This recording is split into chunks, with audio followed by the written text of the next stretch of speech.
Who is Mu'awiyah? A man who could manage with dreams and intellect what others couldn't manage with a sword, meaning he held extraordinary administrative positions for 40 years and Syria remained stable. This man could control people in this way. He possessed extraordinary abilities, charisma, administrative skills, exceptional life experience, military prowess, and the ability to plan. Mu'awiyah's competence in managing affairs is universally acknowledged. Was he a caliph or a king? The transition from the rightly guided caliphate to monarchy was initiated by Mu'awiyah ibn Abi Sufyan, whose description and merits are as follows. He was the first to establish hereditary succession in the Islamic world. This is the point of contention among Muslims. So, you mean that consultation sure wasn't suitable and therefore it was simply hereditary succession? No, both sides prove that consultation is the foundation, and thus, he eliminated the consultative system and consolidated the monopoly of power. Whoever says this is doing Mu'awiyah a grave injustice,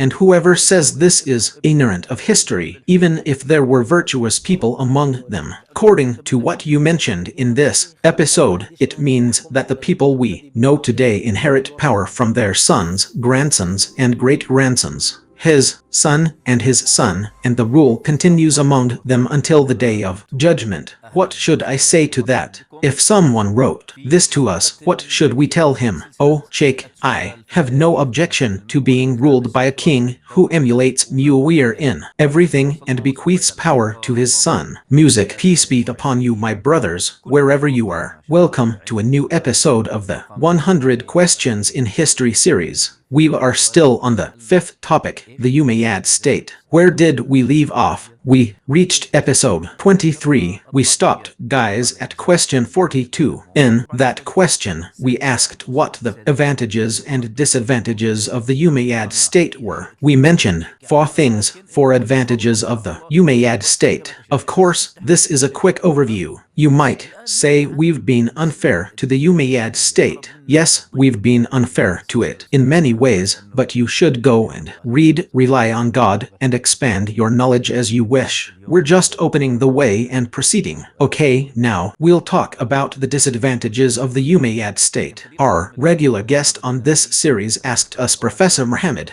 Let's postpone the discussion for this episode. Welcome, Professor Muhammad. May God bless you, Abu al-Harith. Welcome. Today, of course, have prepared a question for you, also well organized. It's question number 43, but let's continue. God willing, we started this episode or concluded the previous one. We reached the disadvantages of the Umayyad state. In the name of God, the most gracious, the most merciful, and peace and blessings be upon the messenger of God, his family, his companions, and those who follow him. Welcome, Al-Harith, and I ask God to place this series on your scale of good deeds. Amen. Look, sir, I feel there's a well-organized question. So, what do you mean? It's as if you're suggesting a summary. I'll be brief. Yes, okay. Actually, I forgot an important feature of the Umayyad state that I'd like to add, and then I'll get to the disadvantages. Thank God we remembered it. Oh, and it's the recording of the noble hadith. Oh, you remember, we said in the rightly guided caliphate that one of the virtues of Abu Bakr, may God be pleased with him, and one of the virtues of Uthman was the compilation of the Quran after the killing had become widespread. The memorizers of the Quran were present at the Battle of Yamamah during the Ridda Wars, and Uthman unified the nation on a single Quranic text when he saw that the readings differed and some verses and people differed in how to pronounce the Holy Quran. Therefore, we must not forget that the process of compiling the Hadith began in the Umayyad state at its peak, the era of Umar ibn Abd al-Aziz. Umar ibn Abd al-Aziz, when he saw that the generation of the companions was beginning to die out. We are now talking about Umar ibn Abd al-Aziz, who ruled from 99 to 101 AH, when the Prophet died in 11 AH. So we have 88 years left, meaning that only a few of the companions and their students remained, a very small number, meaning individuals, meaning young companions and their students, who had scattered to the various regions. So he sent to Medina. He sent to the various regions, meaning that they should collect the hadith of the Messenger of God. fifth distinction that we cannot forget for the Umayyads. So, we have mentioned the Umayyads of political unity, jihad, and conquests, Arabization, urban development, and also the collection of the noble prophetic hadith. Now, let's move on to the shortcomings of the Umayyad state, or the reasons for its fall, or the injustices of the Umayyad state. If we examine the problems of the Umayyad state, the first thing that will surprise us, and I am now talking about the flaws, the failures, or the problems, does not mean that whoever committed these errors was wrong or intentional. It is possible that they were excused, or that they were striving and made a mistake. So, we are now describing the picture, the first flaw, and we will come to its details. Certainly in Mu'awiyah, and when we talk about inheritance, we mean the flaws of the system of succession, the flaws of the system of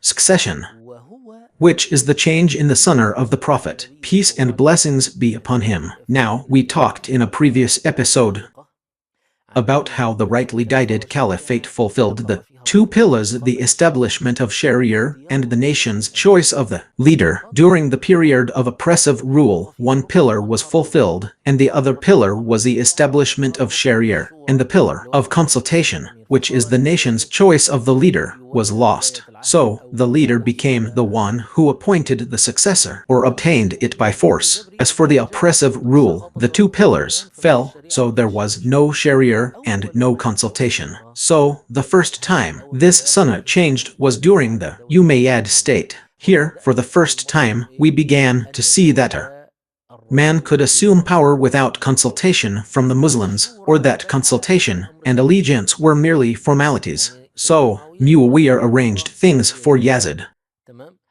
Then, after that, there was Abd al-Malik ibn Marwan and his sons. All of this involved succession, meaning that the next caliph was arranged during the reign of the existing caliph. Okay, and the nation is in a state of disarray, meaning I mean to say that the caliph is not considered a legitimate caliph unless the nation pledges allegiance to him and is satisfied with this. Or is this a formal procedure? Yes, but this is also a big difference between the situation that happened in our Islamic civilization. I mean, the deviation of Islamic civilization in our case is higher than the legal and natural in other civilizations, because in other civilizations, such as Persia, Rome, and others, the crown prince takes the title of crown prince while he is in his mother's womb by blood ties. No, these people are masses of subjects. No one consults them, and no one expects allegiance from them, nor satisfaction or acceptance. Since he is the son of the king, since he is from the lineage of the king, what is the natural crown prince? Islam rejected this because no one is more entitled to the matter than anyone else. So the trickery and deviation that happened in Islamic history is that the existing king arranges for the next one, but how does he arrange for him? By selling him to the nation. He obtained the legitimacy of his rule from the nation, even if it was merely formal. And this is the meaning of deviation. I am telling you that the deviation in our Islamic civilization is higher and more refined than the legal and natural in other civilizations. Yes, well, this system of succession, as it was at the beginning of the Umayyad state, spared it from strife. Now there are three in the transfer of power instead of us entering into conflicts and battles. The problem with succession is that it ultimately leads to the kingship going to the weak elements. What is it like? It's like medicine. You can give it to a young man and his health will improve. But if you give it to an old man, it will ruin his health. But Professor Muhammad, why did you consider it a disadvantage? Was the Umayyad motive for hereditary succession to keep the rule within their family? Or was it because they saw their son, who had participated with them in politics, battles, and wars, as the most capable? He was already involved in governance, so he understood. You can't remove the lust for power or the psychological aspect of the matter. Someone like Mu'awiyah, yes, someone like Mu'awiyah, a companion of the Prophet, who prayed in a hadith, "O God, if I have appointed Yazid because of the virtue I know he possesses, then help him and grant him what I hope for from him. But if I have appointed him only because of our father's From him someone like our master Mu'awiyah in his position and status. You understand that he did indeed want what was best for the nation, but you can't say that the rest of the rulers and kings, whether in the Umayyad state or throughout Islamic history, were free from this. I can't describe him in this way. A detachment that strips him of a basic instinct in all people, which is the love of a son and the desire to perpetuate the dynasty through lineage. But now, if I were to disregard individuals and their intentions, I would say that one of the reasons that led to the weakness and collapse of the Umayyad state was this system of succession. This system, not only in the Umayyad state but in others as well, eventually leads to the rule falling into the hands of weak and incompetent elements.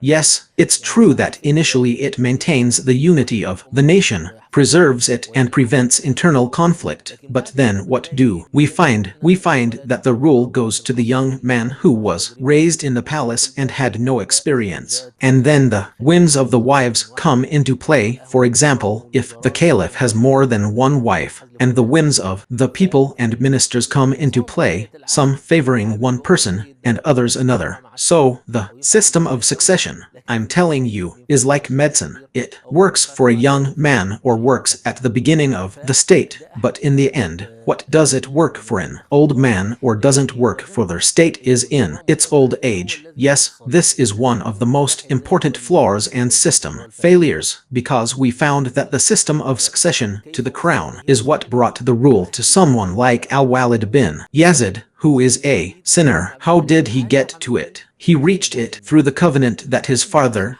Yazid ibn al-Walid, had taken from his uncle Hisham ibn Abd al-Malik, even though this same maneuver and this same trickery is what brought us Umar ibn Abd al-Aziz. You see, that's just how humans are. Look, humans always have shortcomings. The law that anyone sets for their own benefit might, well, that same law becomes a loophole for them. We might come to it in detail later, but for now, if we're talking about listing the flaws, the first flaw of the succession system is that it's a change to the sunnah of the Prophet, peace and blessings be upon him, a change to the principle of consultation. In Ibn Taymiyyah's words, the king, as a member of it, abandons some of their obligatory religious duties, and it leads to the second issue, tribalism. We said that it's true that one of the advantages of the Umayyad state was that it was an Arab state and that there was no kissing, no lordship, no mastership, and none of these protocol-related matters. The state's men were Arabs and it relied on Arabs. This is an advantage in one respect, but it also has a flaw in another, which is that over time, it began to tribal prejudices, animosities, and tribal balances that someone like Mu'awiyah could control. Someone like Abd al-Malik ibn Marwan could control. Someone like al-Walid ibn Hisham ibn Abd al-Malik could control. How can this balance make the state strong? With whom? With the big figures. The first thing that happens when someone like al-Walid bin Yazid comes along and, for example, he kills Khalid bin Yazid al-Kasri, the sheikh of the Yemeni tribes, and oppresses his cousins, the sons of Hisham bin Abdul Malik. Here, tribalism turns into division, meaning the base on which the Umayyad state was based was torn apart and collapsed, and they even fought each other. This Arab tribalism, meaning its expansion and its consequences, led to the collapse of the balance that existed and led to many revolutions against the Umayyads. Which revolution succeeded? The revolution succeeded when the Umayyad dynasty was torn apart from within. Yes, exactly, between the Kasi and Yemeni tribes. Perhaps the most prominent example is what happened in Andalusia. The Umayyads couldn't dismantle the tribalism between the Berbers, Arabs, Slavs, and others. So, there were many revolutions and problems. Were the Arabs the cause? Or was it something else? Well, the Andalusian situation needs a bit more detail, but if I were to summarize it for you in one sentence, we could say that when Abd al-Rahman I went to Andalusia, there was indeed a tribal rift and conflict between the Kasi and Yemeni tribes that almost led to the downfall of Andalusia. Which were the Kasi and Yemeni leaders. He got rid of their chieftains, like Abu al-Sabr al-Narsubai and al-Sumail ibn Haytham, the powerful figures. He got rid of them and relied on the Mawarli. With them, the men of the state became, and with them, the state was completed. So, approximately 200 years ago, or 130 years ago, okay, who were the Mawarli? The Mawarli, yes, who were the Mawarli? Quickly, back then there were no identity cards, okay? There was no card that said, your nationality is such and such, or you belong to such and such a country. So, it was a tribal system. This place belonged to such and such a tribe, and this place belonged to such and such a tribe. Now, there was an expansion of the Islamic State, or there were people from outside the Arab world who came to the Islamic lands. What would these people do? Or the people to whom the Arabs went and who became their rulers? These people became Mawarli, meaning followers of the tribes. So, the Mawarli of the Umayyads were the non-Arabs who came under the protection of the Umayyads, or under the authority of the Umayyads. Okay, so these were many peoples as Mawarli, meaning that they came under the protection and possession of the Umayyads. This was a kind of belonging, a kind of social status, and a kind of acquiring rights, because people back then there was something called har, meaning who are you? You'd say I am so and so, belonging to such and such tribe, or I am so and so, a client of such and such tribe, or I am a follower of them. Okay. So with their Islamic conquests, what did they become? They became peoples, something big. Okay, so what did I say now? Oh, and this, Sheikh Abu al-Harith, brings us to another point regarding the Umayyad state. I remember, look, your question touched on an important point. Abd al-Rahman I relied on the Mawarli clients, the clients of the Umayyads in Andalusia, to rule over Andalusia. They saw themselves as his supporters and saw him as their master, and therefore they supported him and were his army. He relied on them to be the men of his state. The Umayyads in the east didn't do that. It was a branch of tribalism, a branch of prioritizing Arab men, and a branch of Arab conflict. There was a state of exclusion or marginalization of the Mawarli, and they were many peoples who entered Islam. Yes, no, it was. The judge is not appointed, for example, even if he is a scholar. This is very famous. The story of Hisham bin Abdul Malik. When someone came to him and said, what did he say to him? He tells him, from the scholars of Basra, from the scholars of Kufr, from the scholars of Mecca, from the scholars of Medina, and they all turn out to be from the Mawarli. Abd al-Malik ibn Warwan, Hisham ibn Abd al-Malik, felt that the scientific dominance of the Mawarli was about to take away the Arab state. So he said, the state will either be taken from the hands of the Arabs, or the Mawarli will be the masters of these people. So the Mawarli in general, what was in them? The Umayyad state avoided. Of course, not all of them were like that. This was not our strict policy, otherwise, our master Mu'awiyah had a scribe, a Mawarli. Ziyad ibn Abi had a scribe, a Mawarli. There were Mawarli. Tariq ibn Ziyad was an army commander and a Mawarli. It was not our general policy, but the Umayyad state was keen to make the state an Arab state. Yes, well, what did this situation do to the Mawarli? Their influence led to the loyalists becoming the backbone of every revolution. You understand what the state becomes when it is like this. What does it do when a state has a tribal face and a tribal spirit? This means that I must always emphasize, as we mentioned more than once in the early episodes, especially in the section on Islamic civilization, that the state of Islamic scholarship was not dependent on the ruling authority. Therefore, the Mawarli non-Arab Muslims who studied and became scholars and narrators of hadith were the masters of their places. A learned man would seek knowledge from him, and an Arab from the Hashemite clan would sit before him as a student. Okay, but not all Mawarli faced some injustices because the state was Arab, and this implies that the state was Arab and it had an Arab orientation. Therefore, these Mawarli were involved in many revolts due to the injustices they suffered. This issue later exploded in Khorasan,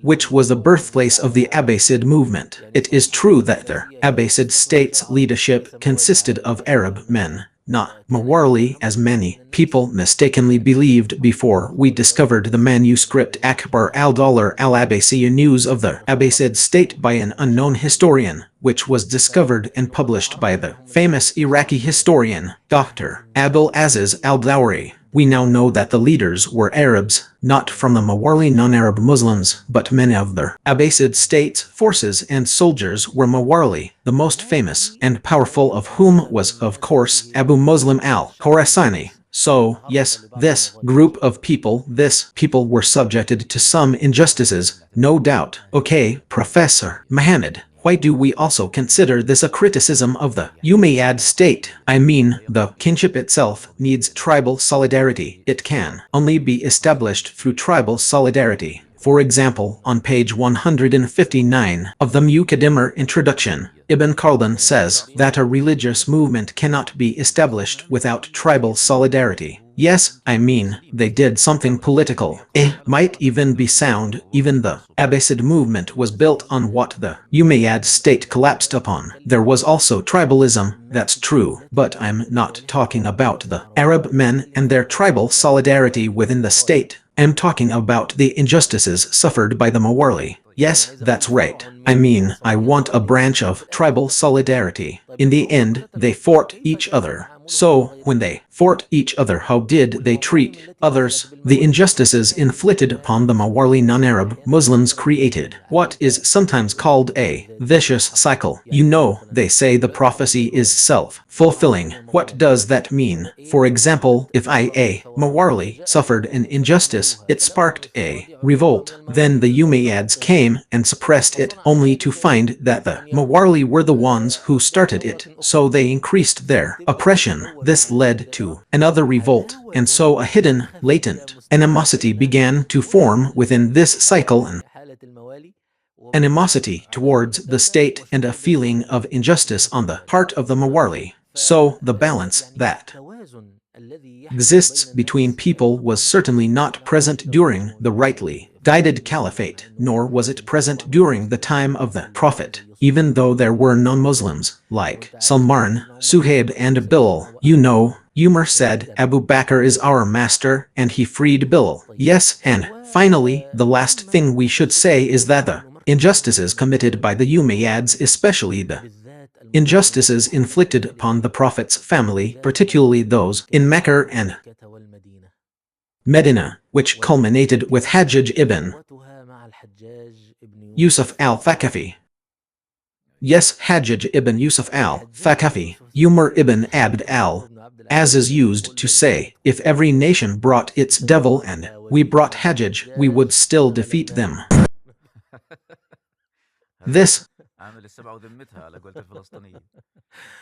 Hajjaj ibn Yusuf was the governor of the Seven Kingdoms and their allies, and he was responsible for the Palestinians. If we look at Hajjaj ibn Yusuf solely through the lens of politics, that is, secular politics, devoid of morality, the result would be that Hajjaj ibn Yusuf is one of the most important figures in Islamic history and Umayyad history because he suppressed all the revolts and eliminated all the threats. He also oversaw the conquests of the East Sind and Central Asia, which is the land of the Turks. However, if we look at him from an Islamic moral perspective, according to Islamic standards, the most brilliant thing about him is the word al-Harbi, the great historian of Islam. He says he has good deeds submerged in a sea of bad deeds. Oh God, this is how al-Harbi sees him, and al-Harbi is one of the most just historians. He has good deeds submerged in a sea of bad deeds. We are coming to Hajjaj, and I am only mentioning it now, considering it as one of the shortcomings and failures. Some scholars considered al-Hajjaj an infidel for his excessive obedience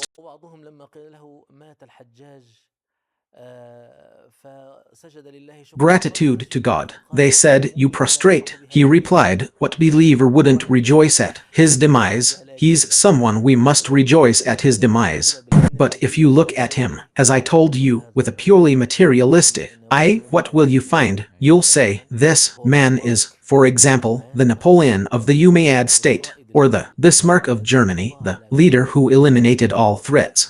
Yes, that's if we disregard his morals. Perhaps the nature of that era required a personality like his. So, these are the three most prominent shortcomings. I don't want to call them flaws or defects or anything like that. Let's talk about the shortcomings of the Umayyad state. I don't have the authority to call them flaws or defects because, in the end, they were human beings. Look, the history of Muslims is the history of human beings. We are not obligated to defend them. We are obligated to be fair to them, but we are not obligated to defend them. Just because they are from our Islamic history or our ancestors doesn't mean they don't have problems. For example, when you find someone like al-Hajjaj and what he did, or someone like Abd al-Malik ibn Marwan and what he did, shouldn't you say that this is wrong? Otherwise, we will lose our standard. We will lose our standard of right and wrong. Yes, but when we come to al-Hajjaj, for example, we should say his good deeds are 1-3 and his bad deeds are 1-3. Yes, it wasn't known or experienced by the Umayyad caliphs. Let's talk generally, meaning in general, the moral deviation, extravagance, and wastefulness that were known later with other states. No, it wasn't known. Look, Sheikh Murad, it wasn't known. The atmosphere was still that of the companions and followers, and the spirit of Islam was still dominant and strong,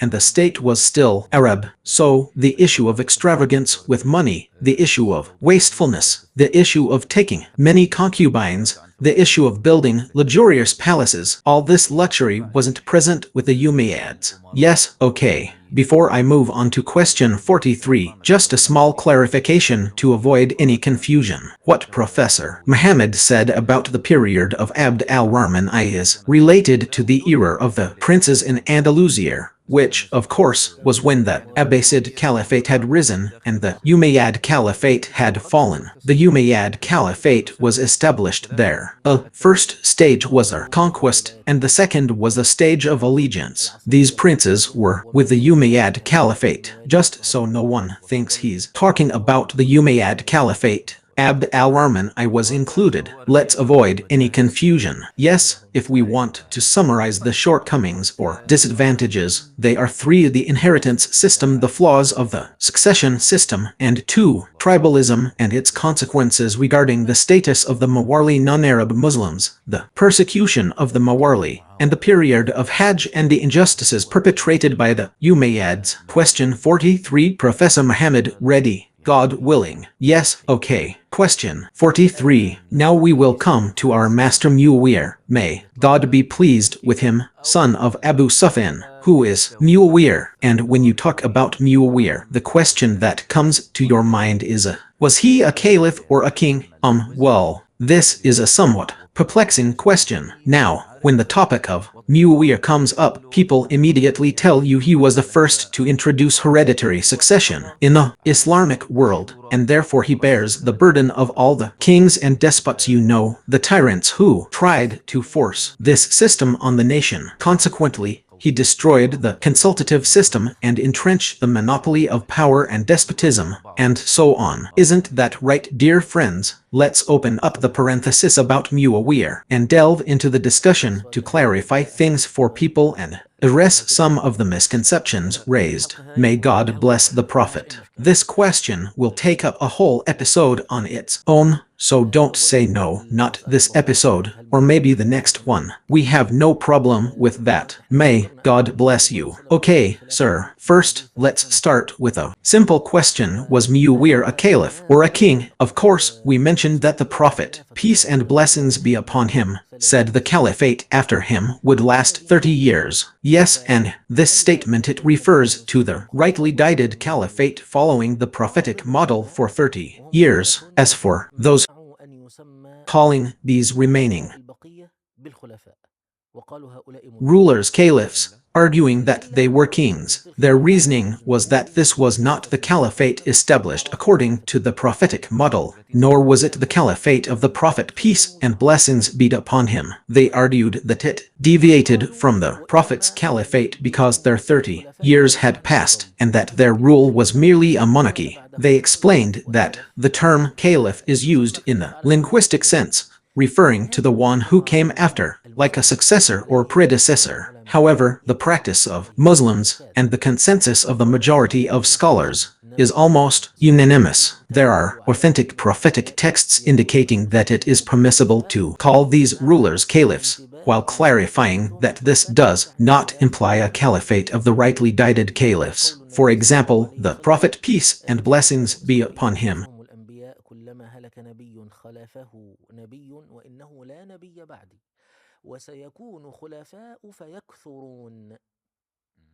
said, the children of Israel were ruled by prophets. Whenever a prophet died, another succeeded him. There will be no prophet after me, but there will be caliphs, and they will be many. Ibn Taymiyyah interpreted this statement as evidence for the permissibility of calling these rulers caliphs, because the rightly guided caliphs the four are not many, but the Prophet called them successors, and what else did he call them? Plenty. And in another authentic hadith, the Prophet, peace and blessings be upon him, said, this religion will remain strong until there are 12 caliphs from Quraysh. What did he name the remaining 12? Caliphs. This is the name given to him by the Prophet. May God bless him and grant him peace. Okay, who are these 12 people? Here, scholars differed in their interpretation of it. While I personally believe that the 12 caliphs, ending with Hisham ibn Abd al-Malik, are the ones referred to here, because during their reign Islam was strong and the Muslim community was united. After them, it began to weaken, and the community, as we mentioned, began to lose its unity. The point here is that more than 4 of the rightly guided caliphs were called caliphs by the Prophet, so it is permissible to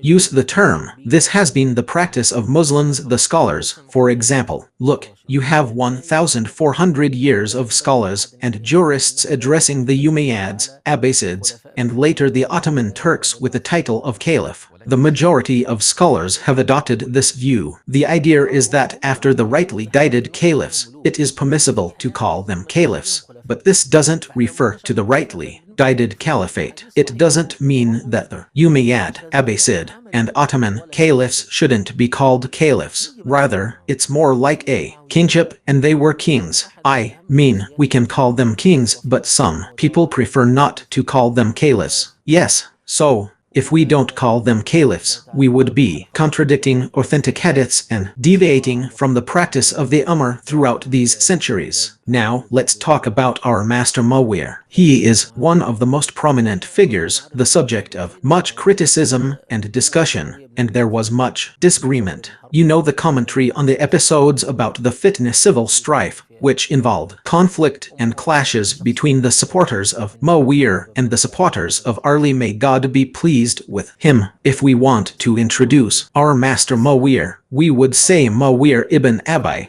Sufyan, Sakhar ibn Harb ibn Umayyah ibn Abd Shams ibn Abd Manaf. His lineage meets that of the Prophet, peace and blessings be upon him, at Abd Manaf. His mother was the very famous Hind bint Utbah ibn Rabi' ibn Abd Shams ibn Abd Manaf. Regarding Mu'awiyah's conversion to Islam, there are two accounts. Either he converted in the year of the conquest of Mecca, or before the conquest, after the Treaty of Hudaybiyah. The more likely account is that he converted secretly after the Treaty of Hudaybiyah and was afraid to publicly declare his Islam. His parents, because Abu Sufyan and Hind were still polytheists, so his conversion to Islam remained secret until the year of the conquest. This is what reconciles the hadiths, and the more likely view is that he converted before the conquest. Therefore, our master Mu'awiyah participated in the Battle of Hunain, which took place after the conquest, and the Prophet, peace and blessings be upon him, allocated him a share of its spoils, its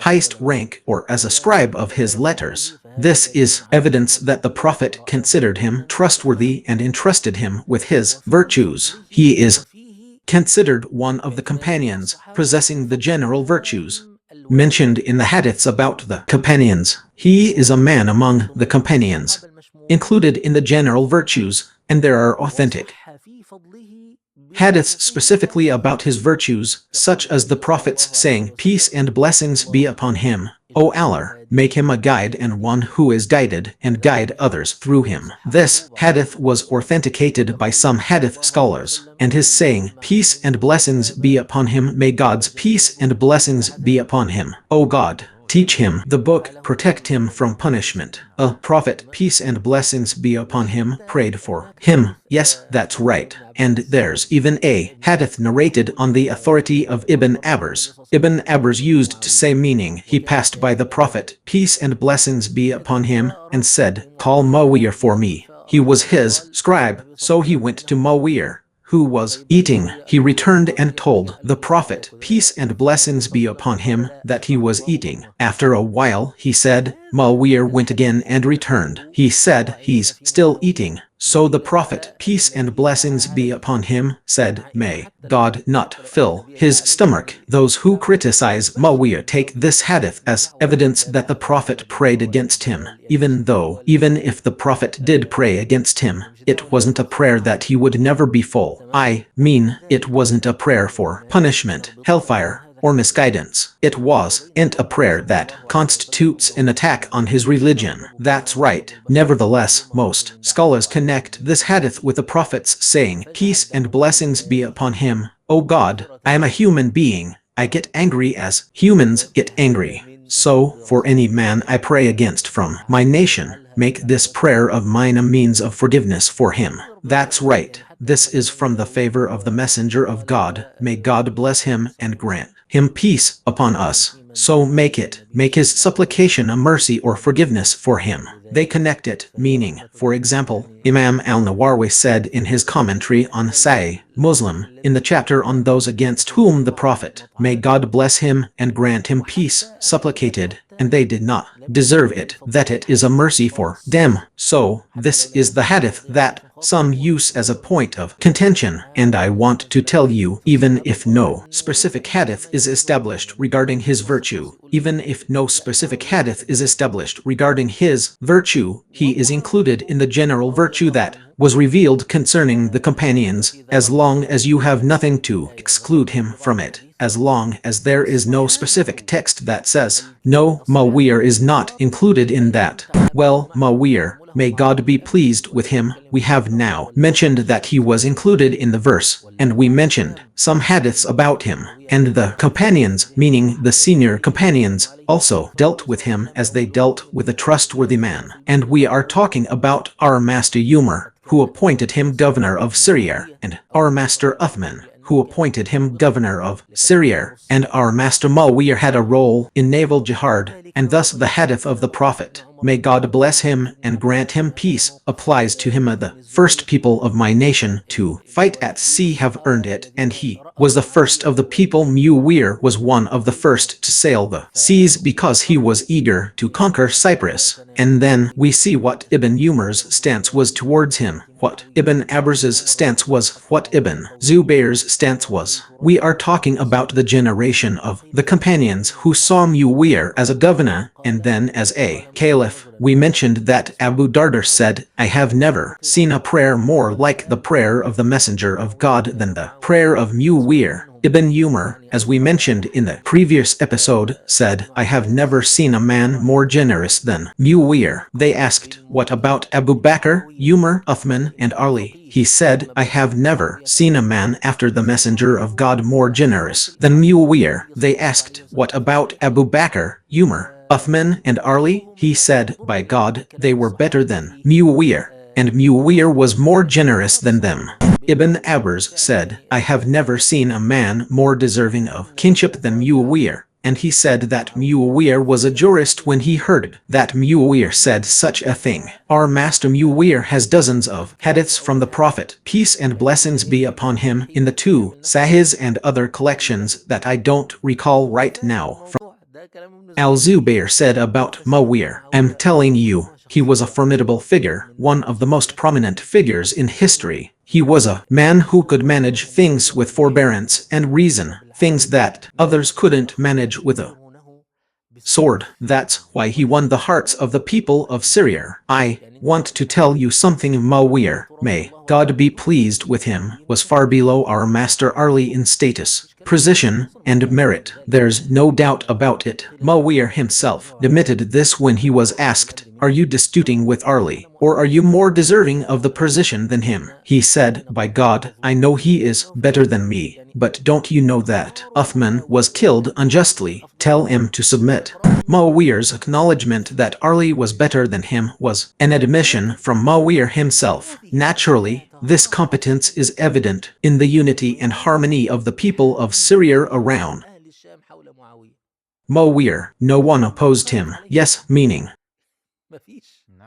our master Mu'awiyah, the people of Syria, were so loyal to him that it was even said, Syrian obedience. The people of Syria were with the Umayyads and with Mu'awiyah, meaning he was their king. He was their king. He was a man, meaning he could control people in this way. He possessed extraordinary abilities, meaning he had, firstly, personal charisma, administrative abilities, extraordinary life experiences in various fields, military abilities, and the ability to plan. Perhaps the signs of his distinction began from his childhood. Yes, it is narrated that he stumbled on the road and it happened with his mother, or even Abu Sufyan, his father and his mother Hind were sitting at home, and Abu Sufyan said that his head was big. There is a narration like that, meaning that he would not accept anything less than the leadership of the Arabs, not just his people.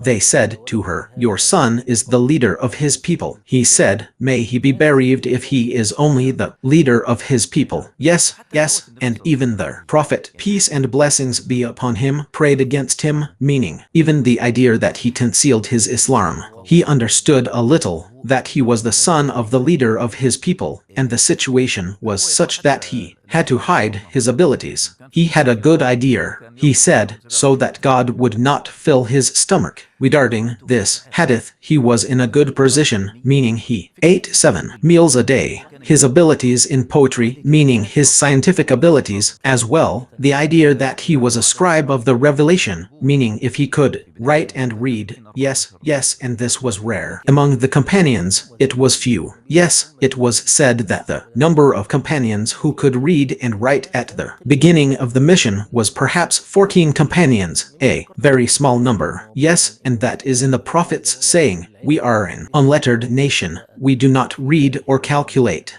Scribes were few, but he, and this is what you mentioned in the previous episode, that the Umayyad family, as we said, had shrewdness, competence, and interest in leadership and its demands, the demands of leadership. Yes, so the important thing, sir, is that our master Mu'awiyah, I am telling you, he was a very dangerous personality, shrewd, wise, and he is considered one of the shrewdest of the Arabs. The four, meaning they were saying the Arabs were the most cunning figures, those at the peak of intelligence. So they mentioned Mu'awiyah ibn Abi Sufyan, Amr ibn al-Arz al-Mughira ibn Shubayr, and Zayd ibn Abi. Okay, So we've already discussed that our master, Mu'awiyah, is included in the general hadiths of God, and there are specific hadiths from the Messenger of God about him, and there is talk among the companions and the successors that he managed affairs in a way that pleased Umar and Uthman, and that the hearts of the people of Syria were inclined towards him and rallied around him. And now we come to the last virtue that we should never forget, which is that our master Al-Hasan ibn Ali entrusted the caliphate to him.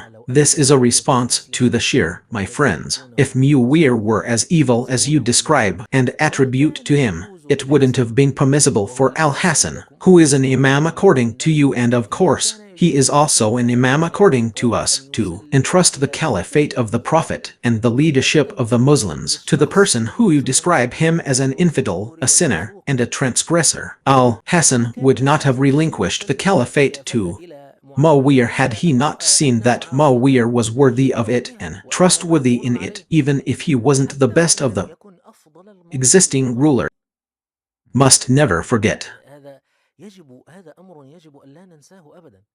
Yes, and there is a virtue that many people overlook, which is the Prophet's peace and blessings be upon him statement about Al-Hasan. This son of mine is a leader, and God will use him to reconcile two great factions of Muslims. Al-Hasan's abdication in favor of Mu'awiyah was something the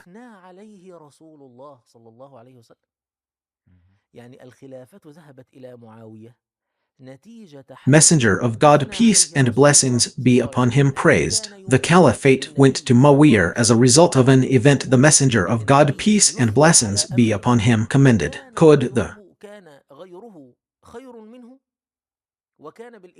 Prophet, peace and blessings be upon him, have praised something when something better was possible? Of course, the Prophet would never praise something false, and certainly the Prophet would never praise something when something better was possible.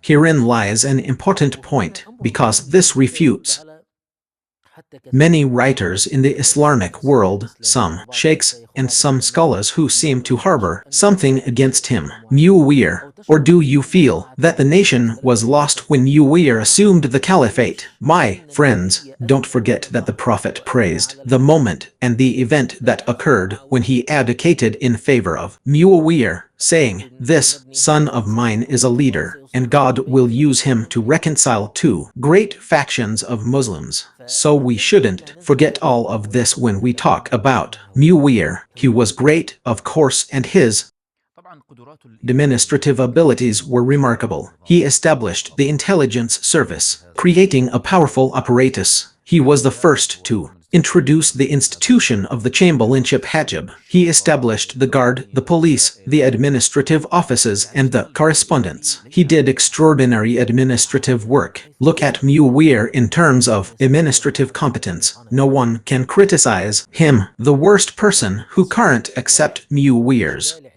administrative competence will say Mu'awiyah used to bribe people and rule them with money. Well, my friend, what I want to say is, if we agree with him, then yes, it's a blessing. Any great and powerful caliph who pleases people with money, this leads to the stability of the nation. Who would say otherwise? I mean, competence. Mu'awiyah's administrative skills are beyond reproach. Yes, and it happened. No one can say that Mu'awiyah didn't know how to manage. No one says that, yes, he was capable. This is just a resentful, spiteful person saying it in this way. This resentful, spiteful person wants to explain the stability that existed in the Levant for 40 years, and the Levant was stable under Mu'awiyah. 20 years as emir and 20 years as caliph in the Levant. For 40 years, things were stable. Who could rule for 40 years with things stable? No one rebelled against him except someone capable. I'm not telling you what Ibn Umar said. I have not seen anyone after the Messenger of God more powerful than Mu'awiyah. And Ibn Abbas said, I have not seen anyone more deserving of kingship than Mu'awiyah. So, Mu'awiyah's competence in managing affairs is agreed upon by everyone. The one who wants to criticize says he was working with bribes. That's just the argument of someone who is desperate for knowledge. Professor Muhammad, the concept of the Levant at that time, you see, people think geographically. The Levant was part of our region. It was much larger, with much more youth and overlooking the borders. Yes, it was a volatile region. We're now entering modern-day Turkey, the Taurus Mountains and the border regions, as well as the Eastern Mediterranean, which includes Cyprus. Yes, a very large area. The concept of the Levant was yes. So now, I'm going to say that we must be aware that the transition from the rightly guided caliphate to hereditary monarchy was carried out by Mu'awiyah ibn Abi Sufyan, whose description and merits I've discussed. All of this is to pave the way for the historical issue you asked me about, which is a complex and sensitive matter, especially for contemporary people. Many of them imagine that a Muslim community began to decline with Mu'awiyah, which is simply not true. Okay, let's get to the point. We've finished with Mu'awiyah. Give us a nice summary of him. What we've said is probably enough, young people, about our master Mu'awiyah. If you want more information, you can refer to succession. We pray for the Prophet. May God bless him and grant him peace. Look, sir, when we evaluate history, we must try to live through that period, recall its atmosphere, and draw inspiration from it so that we can grasp the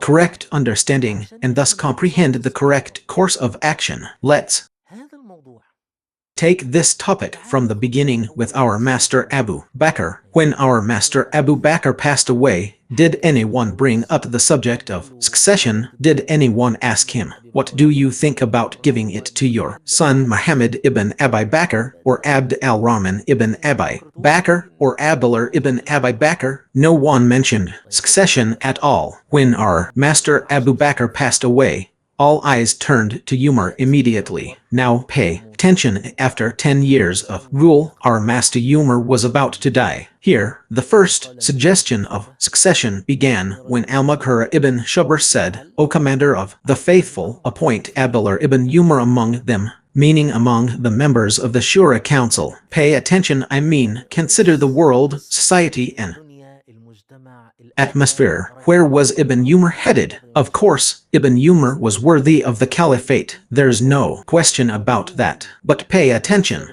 Ibn Umar, he's here now, and who's next to him? The first predecessors are present: Abd al-Rahman ibn Auf, Sa'd ibn Abi Waqqas, Uthman ibn Affan, Ali ibn Abi Talib, and the elders. But the idea was found, and the one who suggested that Ibn Umar should be who? Of course, he was part of the Shura Consultative Council. Our master Umar said to him, what did he say? Our master Umar rebuked him, saying, it is enough for the family of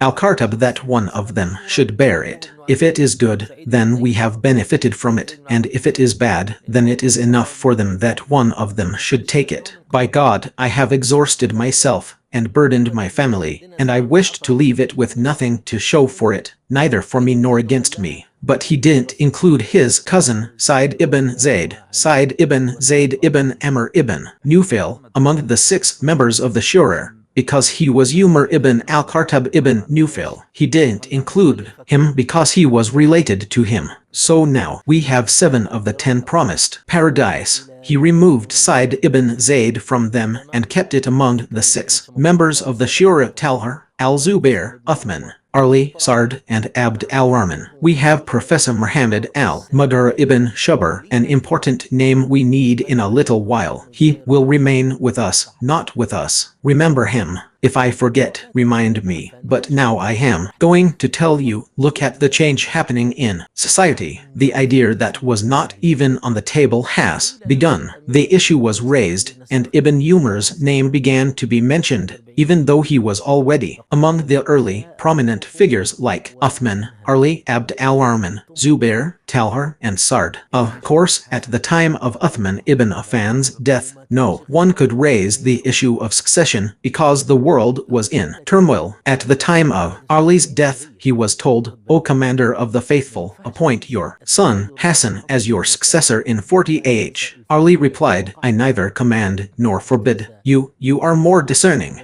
Meaning, the situation wasn't as decisive as it was under Umar, who said no, and so on. Nor was it as open to discussion as it was under Abu Bakr. So pay attention here. We are now in the year 40H. Remember the changes that occurred in society, the strife that took place, and the rise of tribalism that we discussed in the episodes on the fitness civil strife. The idea itself, the idea wasn't prohibited by Ali. Before that, it had become a possibility for him, open to discussion. He said, "I neither command nor forbid you," even though at that time he was still one of the 6 members of the Shura Consultative Council. The 10 promised paradise were alive, and one of them was Sa'd ibn Abi Waqqas. Yes, that's right. I'm just saying, look at the development of the idea. The first one before. Here the words are important. First one before or first one after, meaning accepting that his son would be the successor after him was our master Ali, not our master Mu'awiyah. Yes, in al-Hassan, and this was in the year 40 AH. This inheritance would come.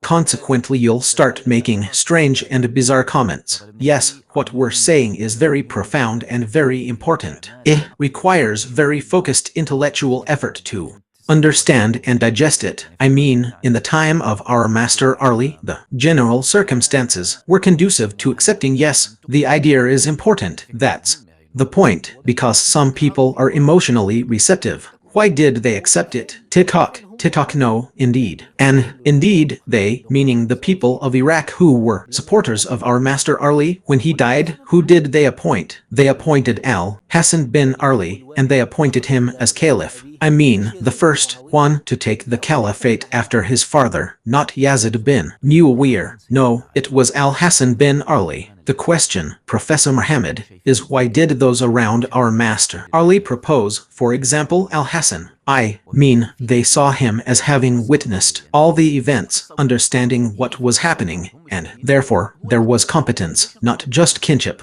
I mean, the story, I tell you, is not about kinship. It is about competence. They saw that he was the most competent. Why go far, my brother? It was fate that his son came out. I mean, what can we do? It has nothing to do with lineage. No, it has nothing to do with it. Because I mentioned to you that the appointment of al-Hassan was present. One of the candidates for the caliphate during the time of Omar, which was Sa'd bin Abi Waqqas, had not died. I mean, if we are talking about the ranks of the caliphate, which is better, al-Hassan or Sa'd ibn Abi Waqqas? With Sa'd ibn Abi Waqqas alive, the opinions that Ali, may God be pleased with him, did not reject led to the idea that al-Hassan should assume leadership. A person like our master Ali, with his sound judgment and extraordinary abilities, of course, yes, he certainly saw al-Hassan as a suitable candidate, but that's what I'm trying to get at. No, al-Hassan's competence is undeniable. We're not questioning al-Hassan's competence now, but we're talking about what Ibn Khaldun called the emergence of tribalism. This is a very important point, I swear, underline it a million times, because it's crucial. The emergence of tribalism now is significant. We're in an atmosphere where this tribalism carries weight on the political map and in the map of choices. We mentioned in the episodes on the fitna the beautiful words that al-Kakar ibn Amr al-Tamimi said to Ashar, Talha, and al-Zubair, when he said to them,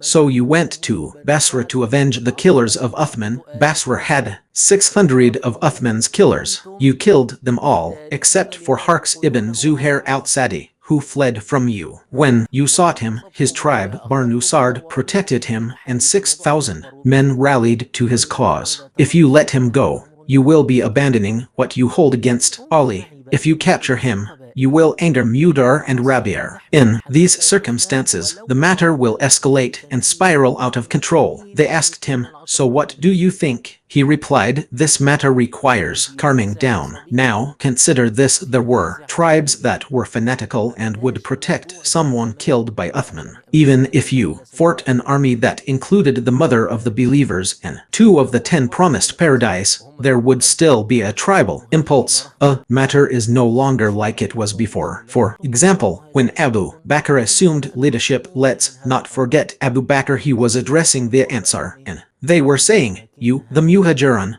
are a group. We are the battalion of Islam and the supporters of the Messenger of God. You, the Muhajirun, want to shield us from this matter." What did Abu Bakr say to them? He said, "But this matter is not known to the Arabs except to this clan of Quraysh."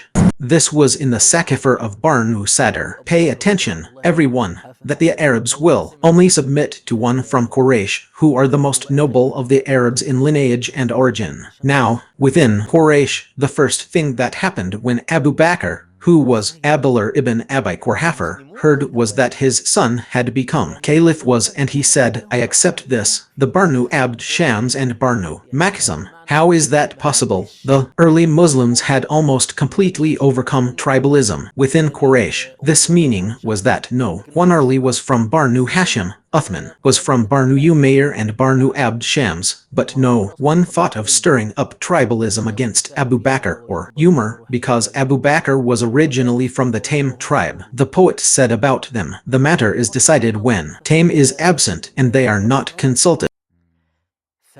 My point is, we went to the issue of appointing the caliph from Quraysh based on a text from the Prophet, peace and blessings be upon him, and because the Arabs would only submit to Quraysh. But within Quraysh, the early Muslims, most of whom were Quraysh because they were immigrants, they had a tribal system, they had a system of competence. But even if the Taymi were to take over the Hashemite, the Makhzumi, and the Ashamsi, even if the Adarwi were to take over these, yes, but now we have moved years after this moment, and the impulse of fanaticism appeared that made some people fight an army that included the mother of the believers, Talha, and al-Zubair, out of fanaticism for a man from among them who was killed by Uthman. So what did this stick do? She is the one who caused the strife, of course, and created the 2 large blocks, the block of Iraq with our master Ali and the block of the people of Syria with our master Mu'awiyah. Yes, well, this, our master, was able to deal with our master Mu'awiyah. Now, Al-Hassan had already abdicated in favor of Mu'awiyah. When we came after 20 years, which is the year, our Mu'awiyah, may God be pleased with him, was able to deal with the strongest group that could bear the costs of the caliphate. It is the Umayyad group. This is the large family that exists. This is the cohesion they have. The people of Syria do not disagree with them, and if we leave the matter without preparing for the next caliph, then we are going back to the era of strife again with a large number of those aspiring to it. Ibn Khaldun says a nice thing. What does he say? The early immigrants said that they would leave every ambitious person to his religious motives, knowing that religion was dominant, so the people worthy of the caliphate, meaning now, our master Ali saw himself as worthy of the caliphate. But when Abu Bakr took over in his absence, what did he do? He did nothing and found himself not consulted, but he fought with Abu Bakr against the apostates. He had ministers who were not, meaning they left every ambitious person to his religious motives. But now we have groups with tribal and clannish motives, meaning, in the words of Ibn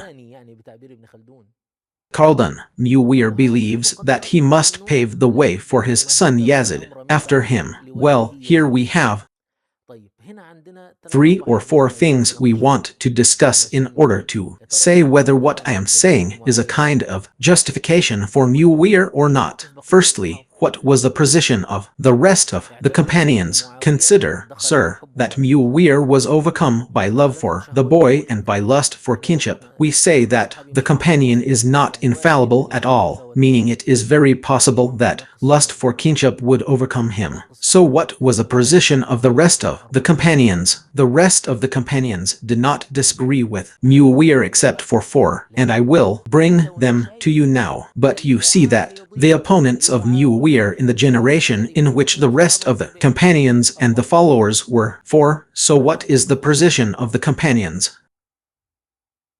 Meaning the assessment of the companions. Yes, meaning the assessment of the companions of the situation, as Mu'awiyah assessed it. Otherwise, if this was Mu'awiyah's assessment alone, and matters could have continued by leaving them to consultation in the old way, then you would have found most of the companions against him, but only 4 companions opposed Mu'awiyah. Who were they? Ibn Umar, and Ibn Umar's objection was a procedural objection. What does procedural mean? It means he said that it is not permissible to pledge allegiance to a future caliph during the reign of the current caliph. Yes, this one has to die, this one has to die, and so, as soon as Mu'awiyah died, Ibn Umar pledged allegiance to Yazid. Yes, so one of the 4 who objected pledged allegiance. Yes, his problem was procedural. That is the problem. So who is the second one? The second was Abd al-Rahman ibn Abi Bakr, and Abd al-Rahman ibn Abi Bakr died before Mu'awiyah died. So, there's no mention of the 2 who remained opposed to Abdullah ibn al-Zubayr,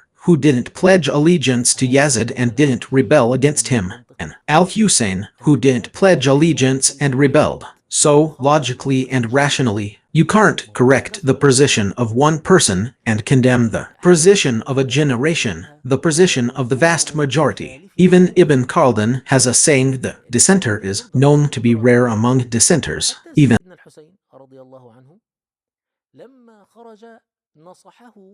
his companions advised him not to. Among those who advised him were Ibn Umar, and Ibn Abbas, and even Abdullah ibn al-Zubayr, who didn't pledge allegiance, advised him not to go to the people of Iraq, saying that he was endangering himself and that the people of Iraq weren't the group he could rely on. Ultimately, what I want to convey is that the majority of the generation supported Mu'awiyah's decision to appoint Yazid as his successor. Therefore, their political assessment was the same as Mu'awiyah's, and I think I mentioned in the previous episode that Mu'awiyah, may God be pleased with him, prayed in a chain of transmission that I personally followed, and it is authentic. He said, "O God, if you know that I appointed Yazid because of the merit I see in him, then grant him what I hoped for from him."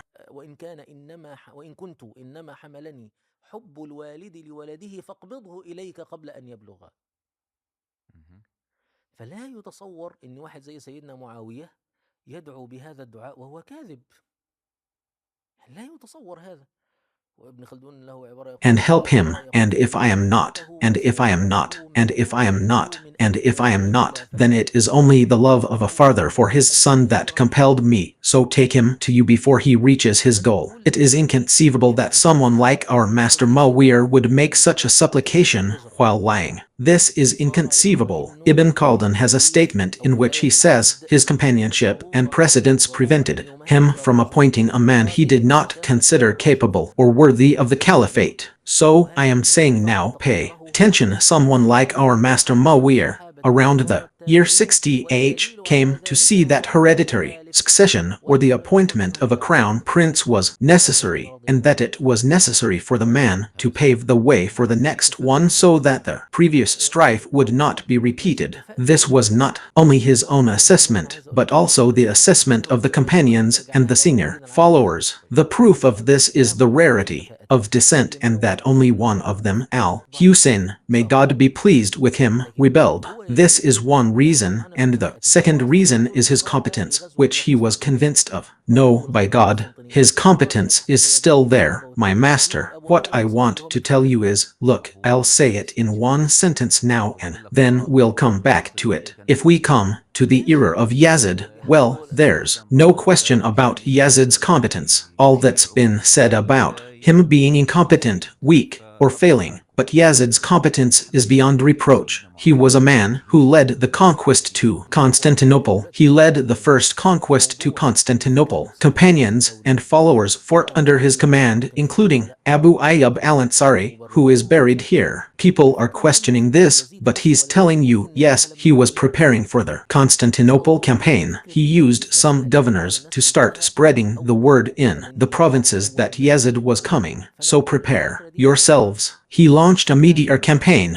Mu'awiyah, to prepare for Yazid's appointment. So, now there are two issues: the idea itself, the idea of inheritance. Was Mu'awiyah right about it or not? Or did he have his justifications or not? And the second issue is whether Yazid was competent or not. We can come to that when we talk about Yazid, but what I mean to say now is the idea of succession itself, which some people see as the beginning of the collapse and the beginning of the problems. So I'm saying, this idea, my friends, didn't first sprout when it was with Mu'awiyah. It was first accepted when Ali, may God be pleased with him, said, I neither command you nor forbid you, you are the ones who decide. And it was first raised when Umar, may God be pleased with him, died. Pay attention to the historical events and societal changes and the growth of tribalism that led to thinking about the issue of succession. So, these were the circumstances that brought Mu'awiyah to power, and I'm telling you, we also saw this in the companions and the followers, and the opposition is well known, and only one person rebelled against Yazid. Okay, let me jump ahead a bit. I just want to prove that when Mu'awiyah decided to appoint Yazid as his successor, he was insightful and wise. Now, Mu'awiyah didn't want the nation to enter a dark tunnel, new strife, new conflicts, and a power struggle. It's better to resolve it while I'm still alive than to die and have the world fall apart. So, Mu'awiyah appointed Yazid as his successor, but Yazid didn't live long years after his death. But what happened didn't was rage for 9 years in the Muslim world, and after they raged, who won? Who was the most capable among all the parties in the Muslim world to rule? The Umayyads.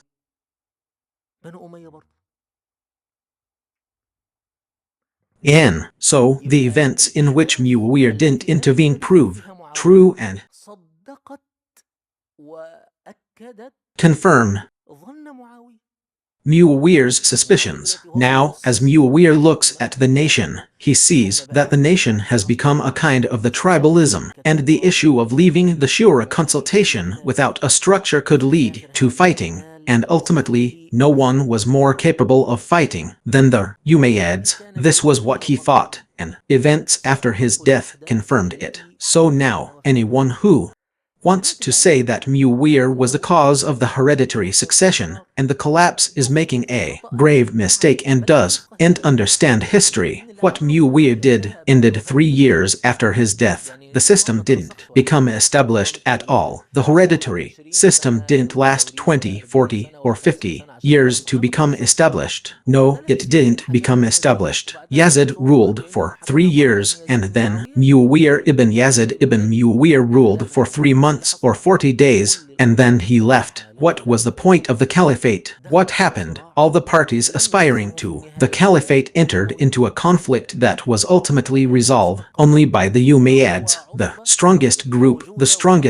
that existed and was worthy and capable of assuming the caliphate. Therefore, the second part of the question, that he bears its burden and the burden of all the sultans after him, and so on, ended after 3 years ago. The one who said this was doing Mu'awiyah a terrible injustice, and the one who said this was ignorant of history, even if there were many virtuous people among them. Okay, Professor Muhammad, I want to tell you something important and serious. By the way, what will the person listening to us now feel? What will he tell us? Are you trying in this episode to convince us that this system of consultation, which the Prophet, peace and blessings be upon him, also encouraged and which the caliphs worked on, is unnecessary in light of the political climate that existed in Mu'awiyah's time? No, that is not the purpose.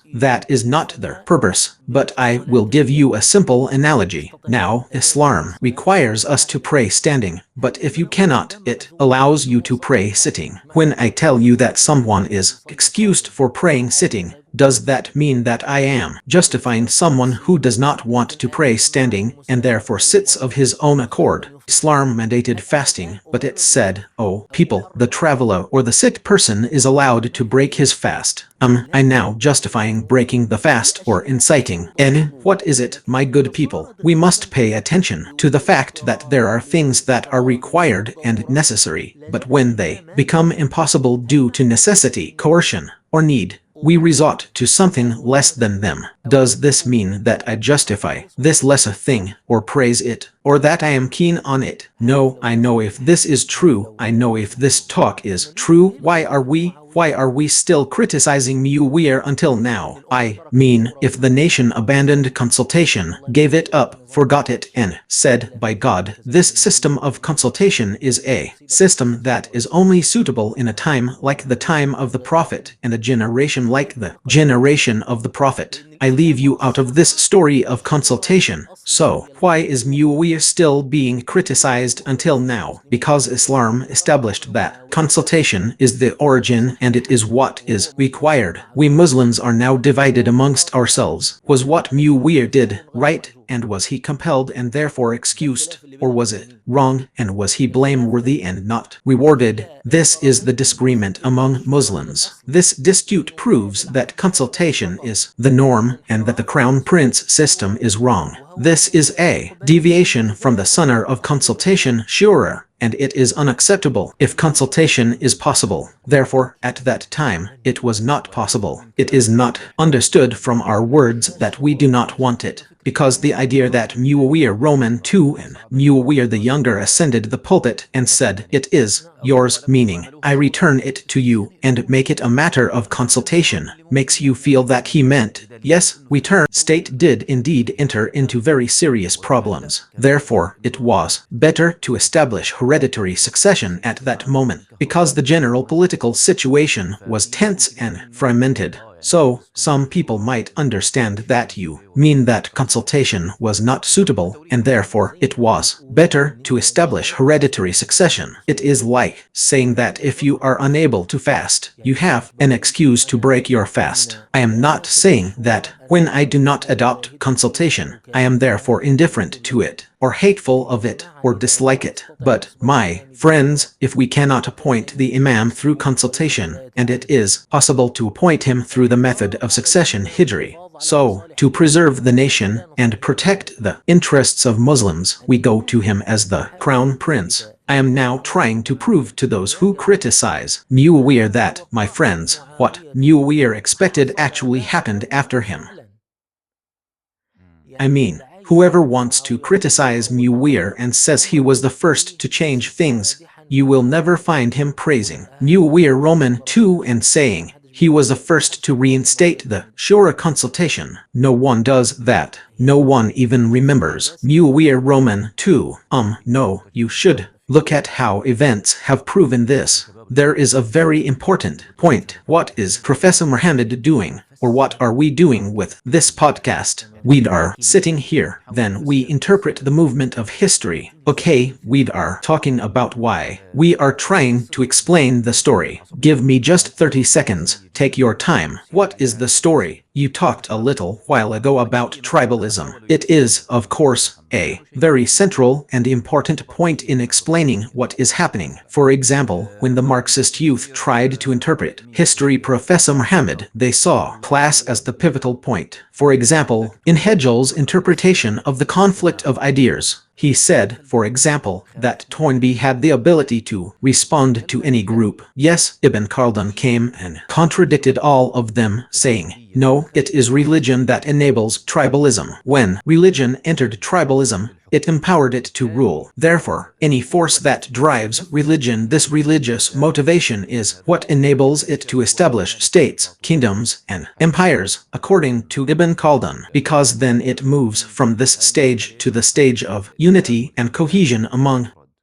individuals. So Ibn Khaldun adds rational evidence to transmitted evidence. I know this hadith. I'm hearing it for the first time. It says, God did not send a prophet except with wealth from his people, with protection from his people, or wealth from his people. Yes, and so the point of tribalism, Professor Muhammad, is with religion. Yes, in Ibn Khaldun's interpretation. It justifies what our master Mu'awiyah did. Yes, relatively speaking. Of course, Ibn Khaldun also agrees. A very important observation: he is a man of his time, a man of his era, because ultimately it was the parties that established states, groups that could establish states, not tribalism and fanaticism. As he used to say, it is a philosophical matter. You are involved in the philosophy of history. Yes, you are involved in the philosophy of history. I mean, I will not go with you into this space, but I will take what you want to say. This statement was mentioned by Ibn Khaldun in the Muqaddimah, in a chapter on the fact that religious advocacy without fanaticism cannot be achieved. What does he say? He says that when God sends a prophet, God sends him to a strong people. Why? Because if he sent him to a people who were weak and without tribal support, he would be killed before his call was completed. Therefore, you read, for example, the words of God Almighty, O Shaib, we do not understand much of what you say, and indeed we see you among us as weak, and were it not for your tribe, we would have stoned you, and you are not dear to us. You read, for example, when the prophet of God, Salih, said, they said, swear by God that we will kill him and his family by night, then we will say to his guardian, we did not witness the destruction of his family. We will assassinate him, and then what will we say after that? We didn't see it, by God, we do. And no, we didn't witness it. The prophet, peace and blessings be upon him, said, God did not send a prophet except from among the elite of his people. And Heraclius, in the famous hadith of Heraclius, said, likewise, the prophets are sent from among the noble of their people. And in another narration,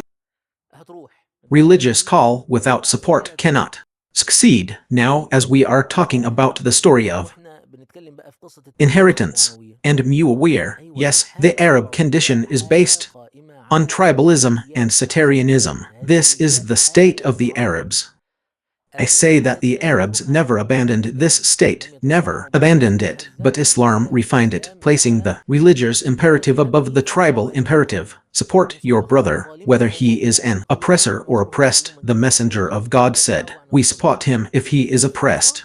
How do we support him if he is an oppressor? He said, by restraining him from injustice is the religion that transcends tribalism. This is what Islam brought. That's why, when the Arabs were in their early days, Abu Bakr told the Ansar that no one from outside the Quraysh could be caliph, for the Arabs would only accept this position, for this clan of Quraysh, being the most centrally located among the Arabs in lineage and territory. The Ansar replied, we fear that this position will be held by people who killed our brothers and sons. See, tribalism still exists, it hasn't completely disappeared. Islam elevates religion above tribalism. We've now reached a stage that Ibn Khaldun calls where tribal motivation has become stronger than religious motivation. As we mentioned, some people, to protect their tribesmen, will fight the mother of the believers, Talha and Zubair, even though her son killed a companion, a caliph. Therefore, I mentioned that Mu'awiyah had political judgment, and this judgment was agreed upon by the majority of the companions. We'll look further. Opposing view. This political judgment was proven correct by events after Mu'awiyah's death, because, as we see, he entered into a battle. Ibn Zubair said, he was a legitimate caliph, and indeed he was a legitimate caliph. The allegiance to him came from the Ansar helpers and the Banu Umayyah. They only had a small part of Syria, and they were divided amongst themselves over whether to pledge allegiance to Ibn al-Zubair or not, or to continue as the Banu Umayyah. Those who said they should continue as the Banu Umayyah were the ones who prevailed. After that, they disagreed amongst themselves about who should be the caliph, and then Marwan ibn al-Hakam settled the matter. Marwan ibn al-Hakam only ruled for a year before he died, and then Abd al-Malik ibn Marwan came to power. Look at the stability that Abdullah ibn al-Zubair enjoyed for so many years, and look at the division that existed among the Banu Umayyah. In the end, the Banu Umayyah prevailed, or perhaps the old assessment of Mu'awiyah which indicates his genius and intelligence, and that he was a statesman of the first order, and that he was one of the most important figures in history who was able to foresee the future, is what happened after his death. The Banu Umayyah also triumphed over Abdullah ibn al-Zubayr. Abdullah ibn al-Zubayr's group was not like the Umayyad group, and they were able to end his caliphate, which was the legitimate caliphate, of course, and they triumphed. We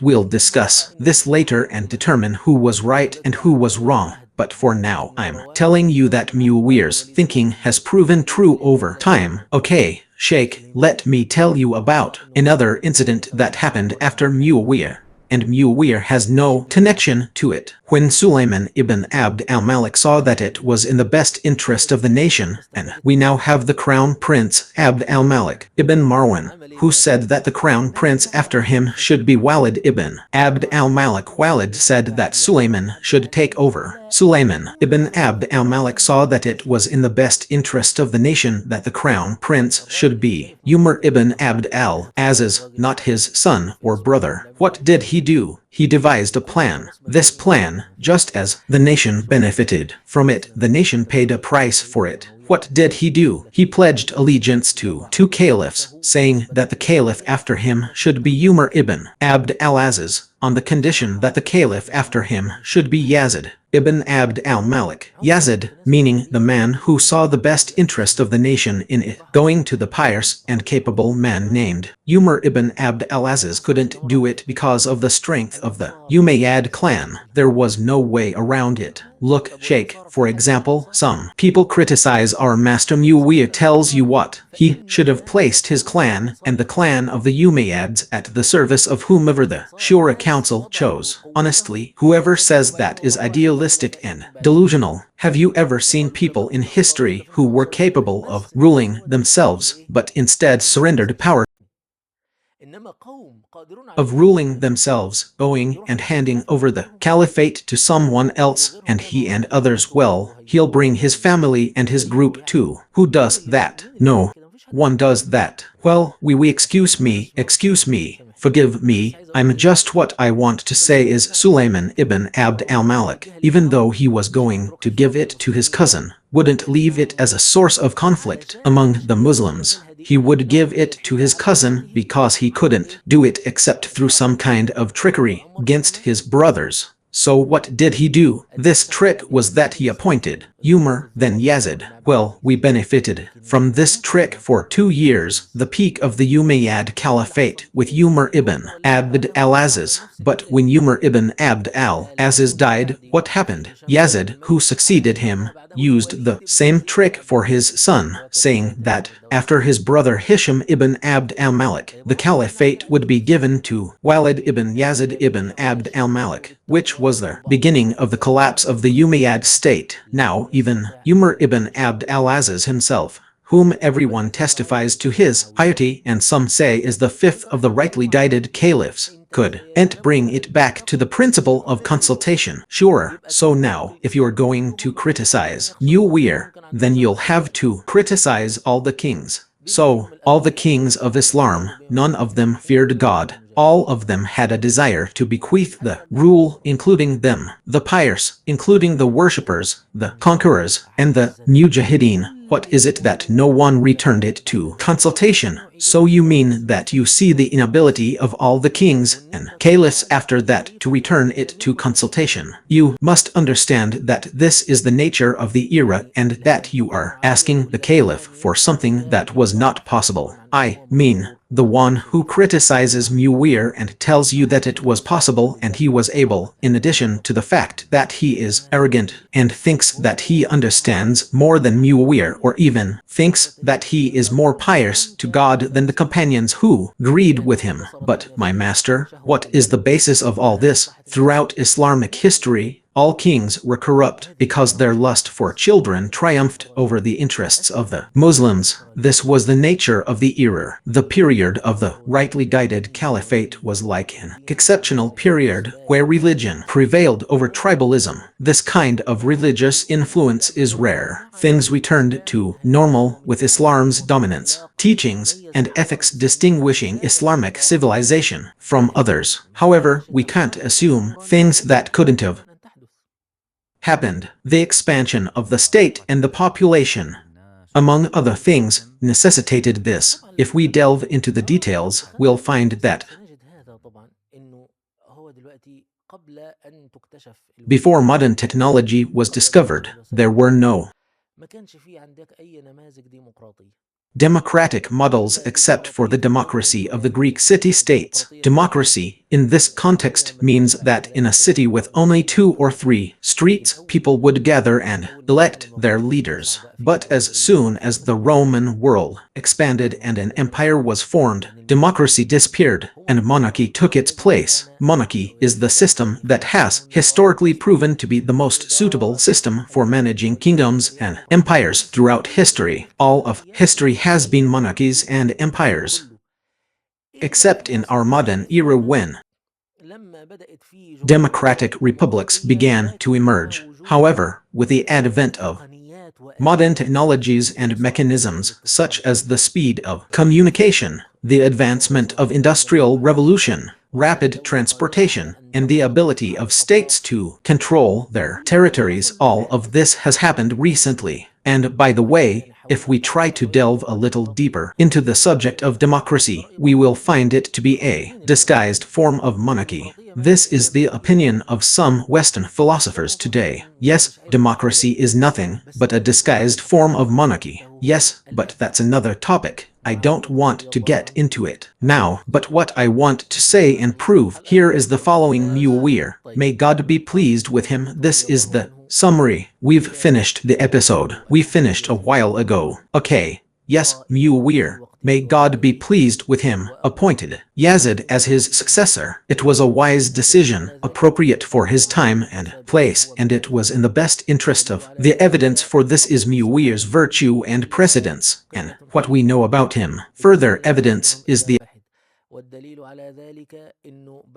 Mu'awiyah's actions. The nation truly entered into strife, and the Umayyads triumphed. Further evidence is that all the rulers after Mu'awiyah were unable to return to a system of consultation. Sure, therefore, no one should criticize our master Mu'awiyah and claim he was the first to harm Islam and the Muslims. This is ignorance of history and an injustice to this generation and this great man. But let us agree that the Prophet, peace and blessings be upon him, passed away without forcing his nation to adhere to a single form of governance. Yes, consultation is a method of appointment. Yes, but it is what is required because it is the sunner of the rightly guided caliphs. It is the foundation for appointment, the origin. Yes, it is the origin, and it is not permissible to deviate from consultation as long as it is possible. It is not permissible to deviate from it. If we could revive it in this era, we would. The words of Abu Bakr and then the words of Umar must be that no one has the right to this matter except those who you chose him through consultation, and consultation is necessary. We're talking now about what happens if consultation can't be implemented due to circumstances, tribalism, the vastness of the state, the inability to appoint the best person.